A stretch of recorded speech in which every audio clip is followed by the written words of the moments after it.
11वां अध्याय। और प्रेरितों और भाइयों ने जो यहूदिया में थे सुना कि अन्य जातियों ने भी परमेश्वर का वचन मान लिया है। और जब पतरस यरूशलेम में आया तो खतना किए हुए लोग उससे वाद विवाद करने लगे कि तूने खतना रहित लोगों के यहाँ जाकर उनके साथ खाया। तब पतरस ने उन्हें आरंभ से क्रमानुसार सुनाया कि मैं याफा नगर में प्रार्थना कर रहा था और बेसुध होकर एक दर्शन में देखा कि एक पात्र बड़ी चादर के समान चारों कोनों से लटकाया हुआ आकाश से उतरकर मेरे पास आया और उसने दर्शन को दोहराया। यह रुचिकर बात है कि लूका के पास स्थान की कमी थी। उस समय वे पुस्तकें प्रकाशित नहीं किया करते थे, परंतु सब कुछ एक चर्म पत्र पर लिखा करते थे और एक सीमा होती थी चर्म पत्र पर लिखने की। सबसे लंबे चर्म पत्र लगभग 35 फुट के होते थे। वे पत्रियां चर्म पत्रों पर लिखा करते थे और लिखते हुए लपेटते और खोलते जाते थे। यदि वे 35 फुट से अधिक होते थे तो वे चर्म पत्र बहुत बड़े हो जाते थे। अब प्रेरितों की पुस्तक की अपनी लंबाई के कारण अधिकतम लंबाई के चर्म पत्र पर लिखी जाती थी, लगभग 35 फुट। प्रेरितों के काम के मूल लेख जो लूका ने लिखा शायद 35 फुट का चर्म पत्र था, इसलिए जगह बचानी थी ताकि कहानी को जितना बताया जा सके बताए। पर विशेष कारण से पवित्र आत्मा ने इन अन्य जातियों में पतरस के बुलाए जाने को दोबारा उस प्रेरितों के काम के सीमित स्थान में लिखवाया।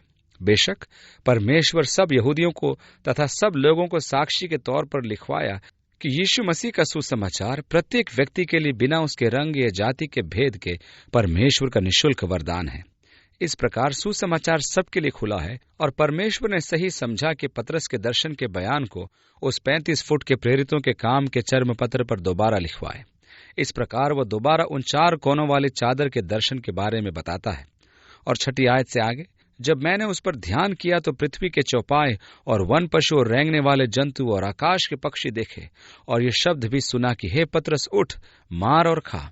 मैंने कहा, नहीं प्रभु, नहीं, क्योंकि कोई अपवित्र या अशुद्ध वस्तु मेरे मुंह में कभी नहीं गई। इसके उत्तर में आकाश से दूसरी बार शब्द हुआ कि जो कुछ परमेश्वर ने शुद्ध ठहराया है उसे अशुद्ध मत कहे। 3 बार ऐसा ही हुआ। तब सब कुछ फिर आकाश पर खींच लिया गया और देखो, तुरंत 3 मनुष्य जो कैसरिया से मेरे पास भेजे गए थे उस घर पर जिस पर हम थे आ खड़े हुए। तो आत्मा ने मुझसे उनके साथ बेखटके जाने को कहा और ये 6 भाई भी हमारे साथ हो लिए कि हम उस मनुष्य के घर जाएं। इस प्रकार जो कुछ हुआ, पतरस उसकी जिम्मेदारी अपने ही ऊपर नहीं ले रहा और जिम्मेदार ठहराया। तब आत्मा ने मुझे उनके साथ बेखटके जाने को कहा। पवित्र आत्मा मेरी अगुवाई कर रहा था। 12वीं आयत, बेखटके ये 6 भाई भी मेरे साथ हो लिए और उस मनुष्य के घर में गए। शायद पतरस अपने साथ उन्हें गवाहों के रूप में ले गया, क्योंकि उसको मालूम नहीं था कि क्या होने जा रहा है। वह चाहता था कि यरूशलेम में उसकी सच्चाई के गवाह ठहरे, जिससे कि उसे आरंभिक कलीसिया से न निकाला जाए। 13वीं आयत में, और उसने बताया कि मैंने एक स्वर्गदूत को अपने घर में खड़ा देखा, जिसने मुझसे कहा कि याफा में मनुष्य भेजकर शमौन को, जो पतरस कहलाता है, बुलवा ले। वह तुमसे ऐसी बातें कहेगा जिनके द्वारा तू और तेरा सारा घराना उद्धार पाएगा। तो आत्मा ने मुझे जाने की आज्ञा दी कि मैं वहां जाकर सुसमाचार सुनाऊं, अर्थात उद्धार का वचन। परमेश्वर ने अन्य जातियों के उद्धार का प्रबंध कैसे किया, देखिए 15वीं आयत में, जब मैं बातें करने लगा तो पवित्र आत्मा उन पर उसी रीति से उतरा जिस रीति से आरंभ में हम पर उतरा था। मैंने उन्हें नहीं छुआ, मैंने कुछ भी नहीं किया। और फिर 16वीं आयत में, तब मुझे प्रभु का वो वचन स्मरण आया जो उसने कहा कि यूहन्ना ने तो पानी से बपतिस्मा दिया, परंतु तुम पवित्र आत्मा से बपतिस्मा पाओगे।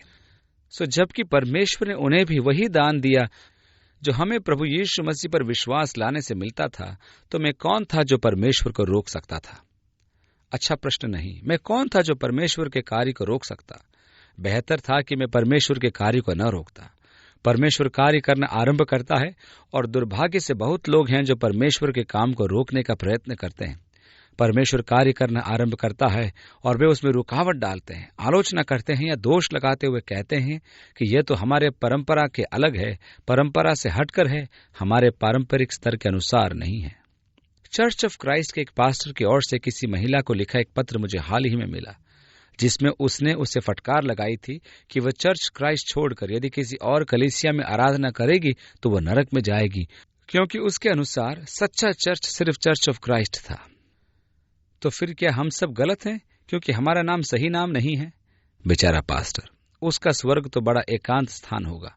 यह तो उस व्यक्ति के समान है जिसको पतरस स्वर्ग घुमाएगा और उसने भिन्न मंडलियों को आराधना करते अच्छा समय बिताते देखा। वहां एक बैप्टिस्ट, वहां एक प्रेस्बिटेरियन और एक मेथोडिस्ट और पेंतिकुस्ती, वे सब एक जगह महिमापूर्ण समय बिता रहे थे।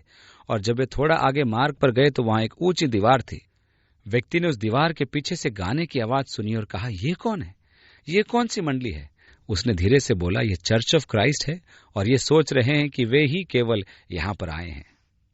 दुर्भाग्यवश लोग इतने छोटे व संकीर्ण होते हैं, परंतु हम प्रार्थना करते हैं कि परमेश्वर उनके सोचने विचारने को विकसित करके उनके क्षितिज को चौड़ा करे, क्योंकि इस प्रकार के रुके विचारों का जहर पीना कठिन होता है।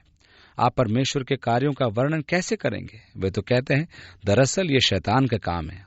और ये बड़े दुख की बात है कि लोग संकीर्ण मानसिकता रखते हैं। यहाँ ठीक इसी तरह पतरस भी समझा रहा है कि मैं कौन हूं जो परमेश्वर के काम को रोकता।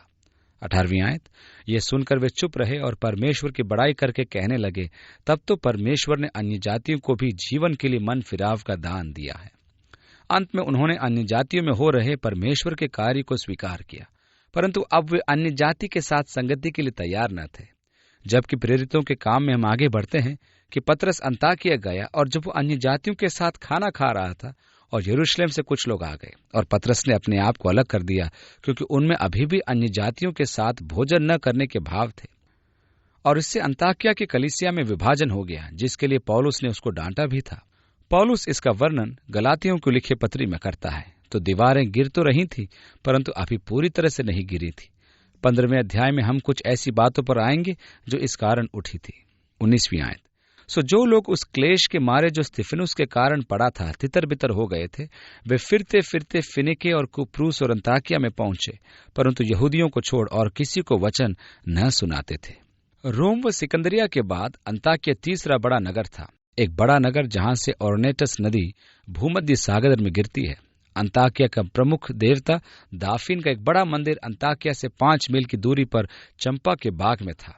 कथा के अनुसार अपोलो का दाफीन से प्रेम हो गया था और वो उसका पीछा कर रहा था, परंतु अपोलो से बचने के लिए कि कहीं अपोलो बलात्कार न करे, वो एक सुल्ताना चंपा का वृक्ष बन गई। इसलिए उन्होंने दाफीन के लिए चंपा वृक्ष के बाग में एक मंदिर बनवाया और दाफीन की पुजारी ने वैश्याएं होती थी। वहां चंपा के बाग में अपनी आराधना में वे अपोलो द्वारा दाफीन को आकर्षित करने की कथा को नाटक के रूप में प्रस्तुत करती थी।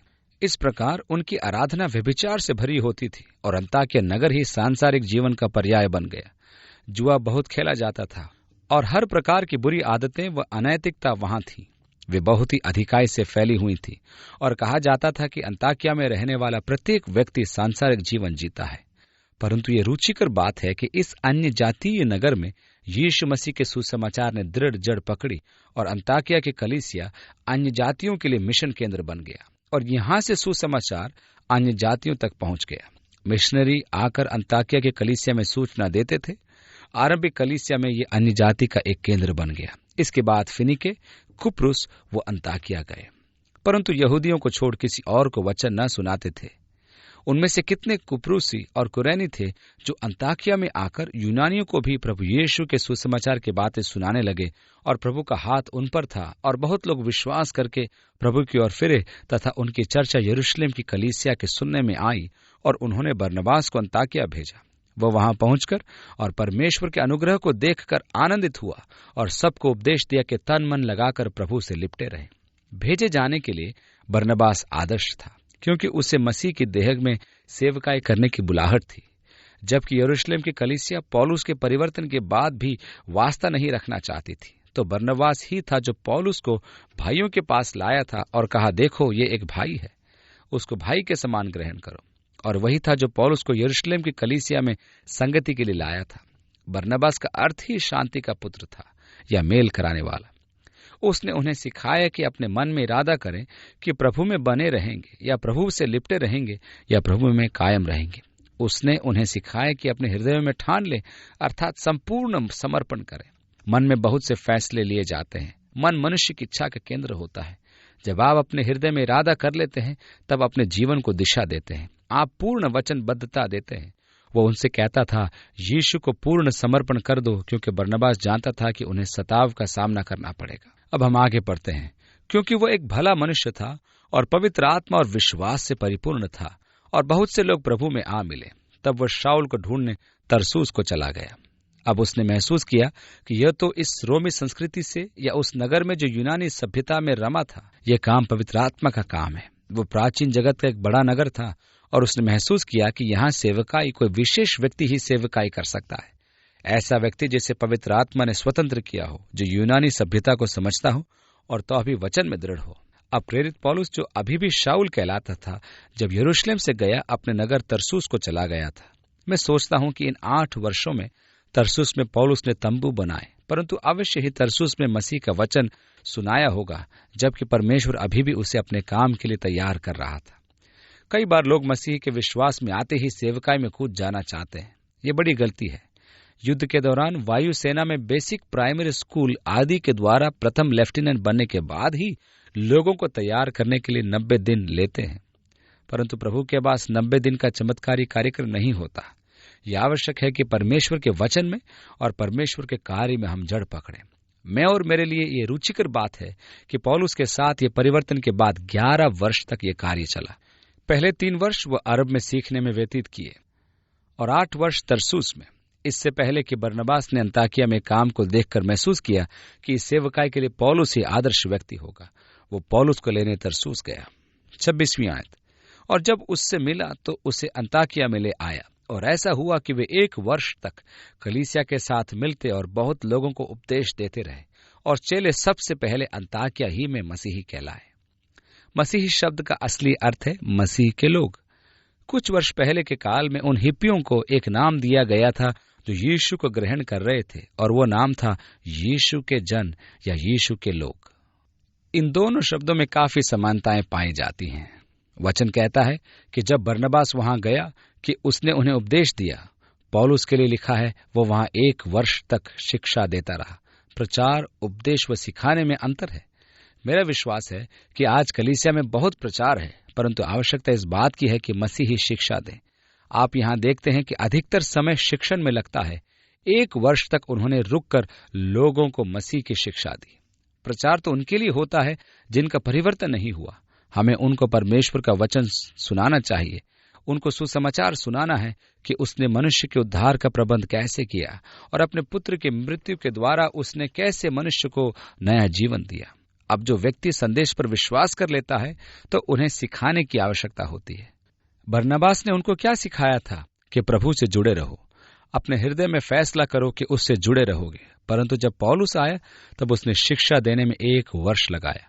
उन्होंने शिक्षा दी कि कैसे जुड़े रहें, उन्हें ये शिक्षा दी कि वे प्रार्थना कैसे करें, उन्हें चाल चलन सिखाया। इस प्रकार हम देखते हैं कि मसीह शिक्षा कलीसिया का एक महत्वपूर्ण कार्य है, और इसी कारण आज कलीसिया कई स्थानों पर कमजोर है। इसमें आत्मिक खून की कमी है। वे निष्प्रभाव हैं क्योंकि उन लोगों को परमेश्वर के वचन की शिक्षा नहीं दी गई है। मसीही शिक्षा सेवकाई का एक महत्वपूर्ण भाग है जो एक संतुलन को बनाए रखता है। इसलिए प्रचार का एक स्थान होता है, परंतु सिखाने का तथा कलीसिया को शिक्षा देने का भी एक स्थान होता है। यदि कलीसिया को सामर्थ्य व प्रभावी बनना है तो हमें कलीसिया को पौलुस के जैसे शिक्षा देकर बनाना होगा। 27वीं आयत। उन्हीं दिनों में कई भविष्यद्वक्ता यरूशलेम से अंताकिया आए। ये भविष्यद्वक्ता कलीसिया में घूमने वाले लोग थे। वे एक प्रकार से खनाब दोष थे। वे एक कलीसिया से दूसरी कलीसिया की सैर करते रहते थे।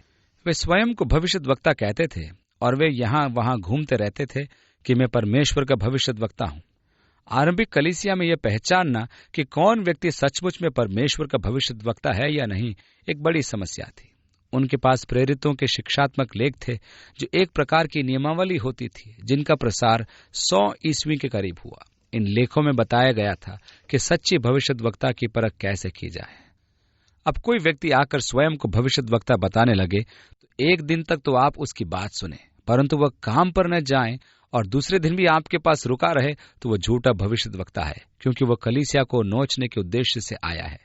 यदि कोई व्यक्ति आकर स्वयं को भविष्यद्वक्ता बताए और कहे कि प्रभु ऐसा कहता है, बड़ा भोजन तैयार कीजिए, मुर्गी तैयार कीजिए और चावल मेरे लिए लेकर आइए, यदि वह उस भोजन को स्वयं खाए तो वह झूठा भविष्यद्वक्ता समझा जाए। ये कुछ नियम थे जिनके द्वारा आरंभिक कलीसिया उन झूठे नबियों को परखती थी।